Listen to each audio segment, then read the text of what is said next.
With the last Pro Circuit Cup happening this weekend, many pro players are either hiding secret tech or ironing out the curbs in the prominent meta lines.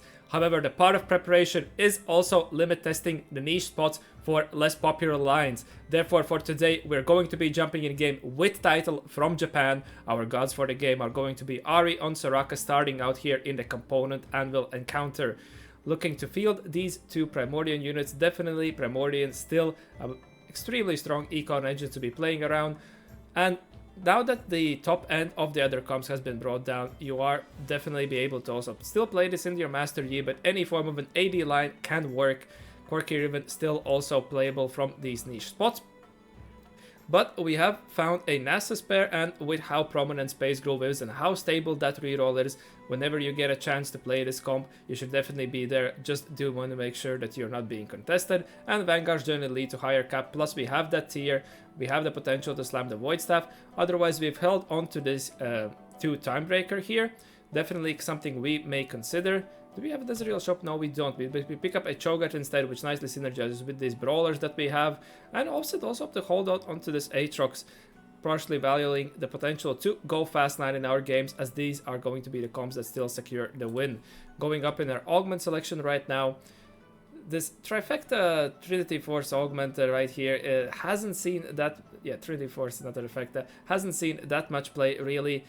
The brawler line has some backline marauders, therefore it's hard to make it work to gain maximum value, as we did for example in last set, where only you would move back the Belvet or sometimes even keep her up. Seraphim Staff would be something that we would ideally only take from a tempo spot. A little understated since the Archangels did receive some nerfs going into the set and hasn't seen that much play, but whenever something like a Victor or an Asol are prominent in meta, this is a good augment. Whereas Rageblade, we do not have that many strong late game holders right now. Something you would also again take. You take items onto 1 to tempo, especially when we are going to be having 5 components start. We would want to be looking at what our other slams could be. And now we could see a Kraken and a Rageblade could potentially lean into some form of a Xayah, but we do not have any holder right now really for these items. And Xayah doesn't like that Rageblade very much either. Therefore, a tough choice to do here. We opt to reroll first the Seraphim Staff since we do not have that much use for it. C-Note, Scout Note, Pivot. Something that can definitely enable potential reroll lines right now. And maybe he wanted to see potential for either Primordians here or the Timebreaker, more around the Milio, since he's still a very strong carry. But tough choice to be facing right here. Warlord's Honor, a good scaling combat augment. Definitely 1-2-1 if you're going to be either... Ideally, perhaps lost streaking or tempoing. Either works, but then playing into some form of a reroll that can utilize the spike. Otherwise, if you take it on 3-2, you're fine to be playing it in more prominent meta lines. Just a decent combat, but it's a combat on 2-1. If you're not able to capitalize on win streak, then you would want a lost streak and you would want econ nonetheless. Scouting around to see what the lobby is, and we're really considering this trifecta augment right here. And I believe that was backline blueprint, but we're going to be ripping the no scout, no pivot here. Fielding the Cho'Gath Pantheon and Emilio, and seems he's just gonna be saying, hey, I'm playing Ezreal reroll from here. Do not even have a single copy of Ezreal. Now that is a little wild. Ezreal, I believe his theoretical base would be something like a blue buff Deathblade. We have only a single tier, haven't seen a single sword, and are holding onto our anvil since we're going to be lost streaking. Could potentially pop one of them. Yeah, find the sword, find the double sword. All right, this is the reason why this guy has been the world champ. Yeah, sometimes you just, you know, turn on the hacks and get exactly the items you need after you're committed to a line. Absolutely amazing for ourselves, and then we're probably hoping for this Ari to provide us with the necessary econ gap to bridge, since we have taken a scaling combat augment onto 1, so that we can enable our reroll from there. Haven't naturaled any copies, so I doubt that we're going to be picking up anything from the shop right now, and we're just going to be committing to a lost streak here. Would be great if he had this 3 Timebreaker in right now, right? That would be the spot that I would have perhaps seen us play this line, as we then were able to start stacking these rerolls, have the econ rolling right there. And since Ezreal is also a scaling champion, any form of takedown we can get, even when we're lost streaking, is going to provide that little bit of an extra value. This is the play I did not expect, but our augments didn't provide any direction. We did not get a single econ augment going in, right? So we have to do what we have to do, and also here offering the option of XP instead of gold. Ideally, for these 1-cost reroll comps, sometimes you're digging to 40 or 33 on your 3-1. And XP, obviously taking XP here would bridge that gap, and we're going to be leveling naturally to 5, so something that we are not too excited to see, but perhaps he's going to consider it since it's econ nonetheless.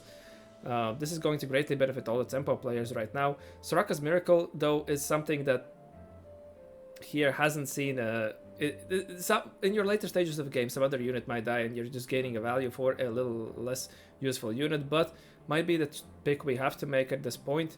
And yeah, Title agrees, not excited about the XP offering right there, and probably taking another sword here, I would imagine that was to do. Spear of Shojin is fine if we're so simply fine to able to replace that blue buff with that. Finally find a single copy of Ezreal, so now we can start stacking our rerolls. Going to be slamming items right there, yeah, recognizing, hey, we want to get this guy stacking. Any hope in the boards that we are going in our pool seem to be quite fine. Everyone's playing around these components to try to pick up tempo. Except this guy, I believe, yeah. So now we queue into Anima player. Did not get the 5 loss since we won the first round as well. And now our streak is going to get broken as well. And this 1 XP is going to be a little dead for a while. So we have to see how this is not the greatest of the spots. Our econ is going to be amazing. And we are not that excited on copies. Thankfully, we have been able to make the econ thresholds. So we got at least one thing going for ourselves as well as hitting those anvils. But unfortunate start for ourselves, and definitely going to make this game a tough one to pull off. But if there's any players that can do it, these are these ex-world champions, these players who have been around in the pro scene for a very long time. That will get sniped by Pyke, so we're going to be ending here on the mixed streak. At least managed to make a little bit of gold from the 2 losses and then a couple of wins. Let's see, are we going to even be rich enough? We might have to delay our roll down for quite a while. I'm curious to see how much he's going to be rolling on level 5. Otherwise, he's confident that this board is going to be able to kill the Krugs. Since they are not the healing Krugs, we are completely fine in that way.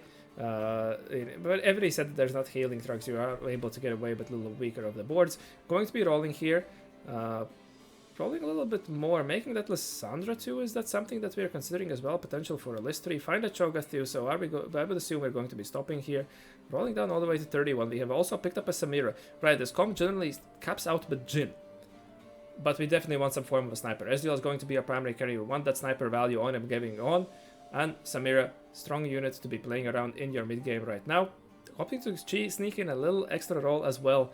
The 32 gold is the breakpoint that we're looking for to nonetheless find without a streak to be making the econ threshold, but I believe since we're on lost streak we should be fine. Offering up here definitely would be considering some form of an econ augment. We are quite far to hit, we are low on gold, so therefore rolling for days seems quite appealing. Focus fire otherwise could be a fine augment to pick up, and best friends, the meta is quite split. You would have to see if there's more AD players in the lobby. This is something you may be considering. Misconnections though is going to be more value than the rolling for days. We have guaranteed copies, essentially consider them as duplicators, especially if we know the layout. We can just hold them, leave them in the orbs, and then pick them up for the last copy, just increasing our odds of hitting the units and shops that little bit more. Glass cannon, since we're running snipers, wouldn't have that much value. Generally, if you do not have damage jump, then this gains a lot of value as an augment, and climb the ladder in your vertical, something like a space groove comms could be quite valuable. And let's see, has Title done his homework? Does he know exactly where the units he is looking for are? Seems to be approaching it a little cautious. Maybe he has pulled it up. No, we do pick up Ezreal. Alright, we're just saying, okay, we're picking it up. We're trying, but they're not exactly. It's also, we can see, hard to click exactly where you need. Have picked up a last Whisper that we can consider as a slam. Yeah, going to be going for it. Want to start preserving our HP, as this is the stage, you know, with the 1 cost and 2 cost reroll comps. This is where you are picking up your rounds in stage 3, as otherwise, obviously, other players are going to get higher cap. And if you do not apply that pressure in this mid game, you are opening up for other players to reach a higher cap state as well. Also, holding on to these Rek'Sais, perhaps there's a bridge to brawlers if you're fine to just pick up a free Rek'Sai 3, maybe, but there's still quite a bit of a gold investment. We'll have to see. We also opted to itemize the Cho'Gath before the Pantheon, realizing that we are chasing this Cho'Gath 3. We want to survive, to get stacking, just making that value. able to finally string together a round win as well, and hopefully we're able to end on a 3-win right now. That would be put us in a decent position, as it seems we're going to be off tempo and hitting again, get offered XP. Band together just simply gives us a little bit more HP, but so does the option for the lobby. It's something that 6 HP is not considered strong, right? Your fast 9 players are mostly going picking up the 8 XP rather than simply 6 HP, but since we are far away, we could be a little worried that with all this XP coming in and also the timebreaker starting to print ourselves an XP, we might not have a next in that we were excited about, and we might even bypass the level 5, right? Well, we high roll Riven. That is going to be going in, right, for sure. So now we have an in. Picked up a tier for our component. Just get an Adaptive Helm. Cho'Gath loves the Protector's Vow, and Adaptive Helm simply has to suffice with the components we have. Get him to get that first cast going, get him to stack up a little bit earlier. Going into what seems to be a space group +1, playing around that. Also Riven and Nami duo carry. Definitely a strong line in the meta right now after all the numerous space group buffs we have seen come in. But our rolls haven't been that tricky. We had to roll quite deep on level 4, and then from there we had to rebound our econ. So we are still sitting here at 7 and 7 copies. Have managed to at least 2-star our 2 cost, which is also quite neat, but expected at this point.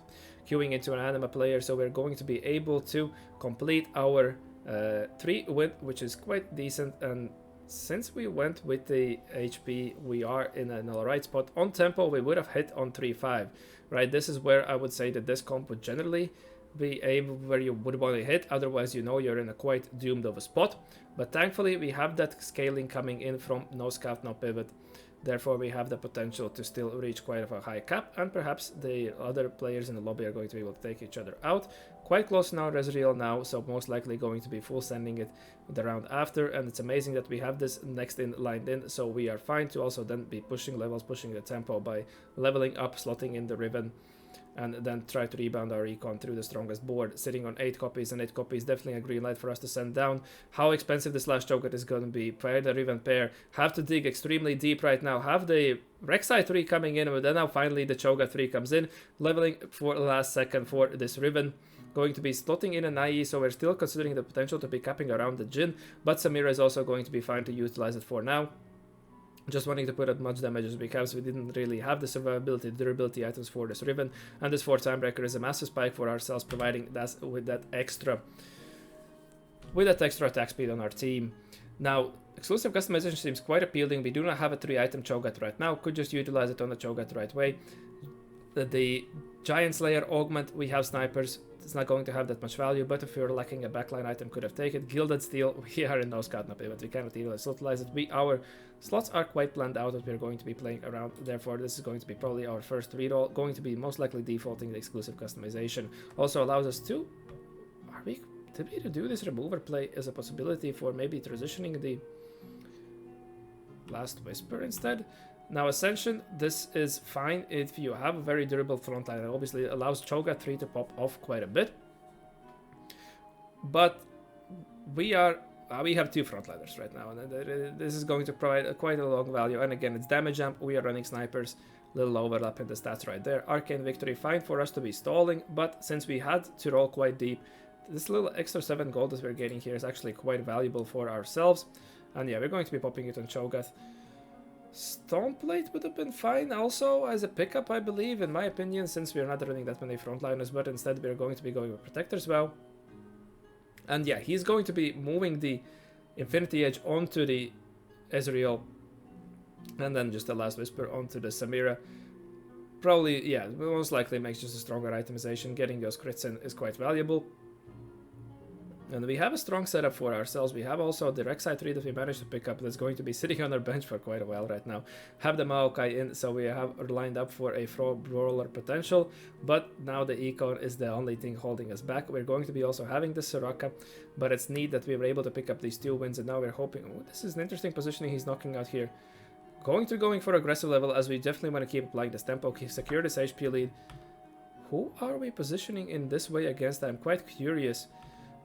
Simply maybe wanting to simply have this much focus fire on one of the tanks. This is something you can consider, but why didn't we do not move with Samira? Now the Nami splash does get on our Ezreal, and now we're losing around like that. Did not gain a maximum sniper value against this Shepherd. AP flex kind of a board. Now Ari did not offer gold as the whole game, and we do get offered rerolls. We have some potential to utilize this build, I would assume.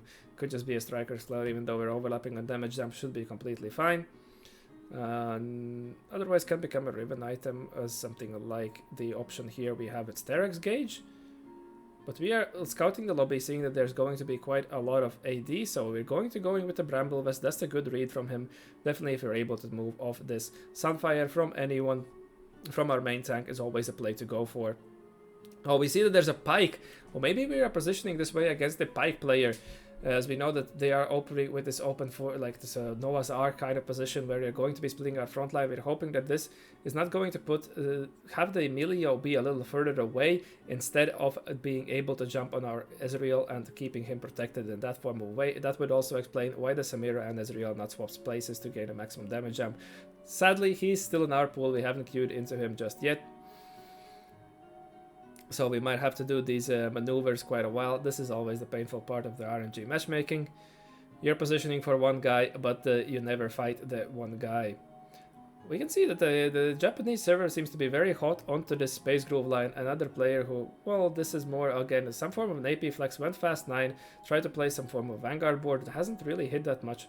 I believe players that sometimes too over indexing on fast 9, but nonetheless, we do our frontline crumbles against this Bard. So we are in a little mixed streak again going, but at least we still have this HP threshold. Going to have a little bit of more healing coming in. Probably looking here to complete another item for our Samira. But Warmox is also quite good for Cho'Gath. Are we going to be considering this as a potential? Do not have that much gold to work with, so yeah, we're going to be picking up the Warmox. Spirit Visage. Maybe valuing the durability so much. Durability is obviously quite neat. And then debating if we want to have a little more magic resist, or are we fine to be going with the full armor build from the Protector's Vow. Interesting choice. Definitely playing, reading the lobby, reading how we can optimize our items, and whipping out plays, showing that he has done his homework, sees what is best. Thankfully, we finally queued into the Spike player who did exactly as he wanted, jumped onto that Milio, but still the Spike went back on our backline. So now this is all in hands of Cho'Gath. Go bite him, and he's exactly able to do so, able to pick up a win. And now, once we are able to make it to the 6th stage, this is stage 6, this is where the nose cast now pivot is going to be popping in full strength. See, 16 in all of the stats. It's going to be quite worthwhile. Jhin 2, Bard 2, though this Graves 2, this is definitely a scary board, so let's see how we fare. Thankfully, our backlines managed to save. We're able to take down the front lines on each side, but the Bard cast does go through, and we're again losing by a single Bard to these players. Thankfully, the losses we're taking are quite slow, and we are still having a potential for a high cap, but this Jhin 2 being taken out of a pool is not the thing that we will be most happy for. Have to roll here on level 8, maybe chasing a Riven 2. Maokai, we had a pair, I believe we gave up on one. Or we're rolling for Tom Kench. Right, yeah, that would be definitely what we will be rolling for there. Again, this AP Shepherd board. Now we are on their weak side, so we're going to be able to maximize our sniper value quite early on. Nunu Ult does not hit our backline, that's massive for ourselves. Cho is left alone standing, but the Ezreal has managed to pick up enough stacks to be starting to burst through these front lines, and we're able to secure a win for ourselves through that way. Sterex Gauge would imply that we will have to move items to the Riven one, so not excited about that. Going to be popping this Anvil, and are we taking Declaw? Okay, so our front line is going to be extremely beefy. We have 3 item Rek'Sai, 3 item Cho'Gath.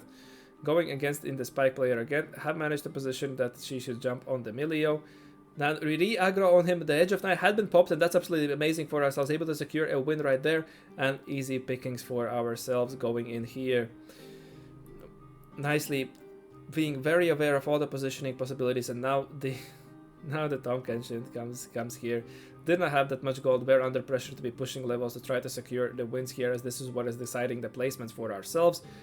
Was the correct play. Unfortunately, are stuck with this Maokai right now on our board, and probably looking for prospects to make our way to level 9 right now. against a Corki Riven player that has pulled out also the Rivens. Let's see how we fare. The Shogun has stacked quite a bit. We have that Bramble Vest, but the Corki is the menace against tanks. And very close win that we were able to just pick up in the last second. The Corki, the Ezreal was able to retarget on the Corki and get his little drones out a little faster than the Corki ult comes through. Amazing win for us to secure right there. And they're definitely locked in for, I would say, at least a top 3 by now. Just looking for, I believe, more potential damage items right now. Do not have that many. Not super far from level 9 either. Popping on our anvil, we do see the option to pick up a Striker's Flail. I believe that is pretty much the only thing, unless we are going to be whipping out the mana item from the Nashor's Tooth. Another tank item. He's so heavily indexing on these tank items. That is... I believe we're simply not excited about the options we see, but maybe something like a Deadblade or an IE, so we're saying, alright, we're just going to have this much frontline, but here we can see the struggle coming in. Once this Cho'Gath is, this Fast 9 comp is definitely having the strength to chip out our backline, even despite this massive Cho'Gath in front of him, and we do not simply have enough damage to be taking out these units, as Ezreal is more focused on the single target damage being at 1 cost. We are just getting overwhelmed and a little too slow on the damage side of things.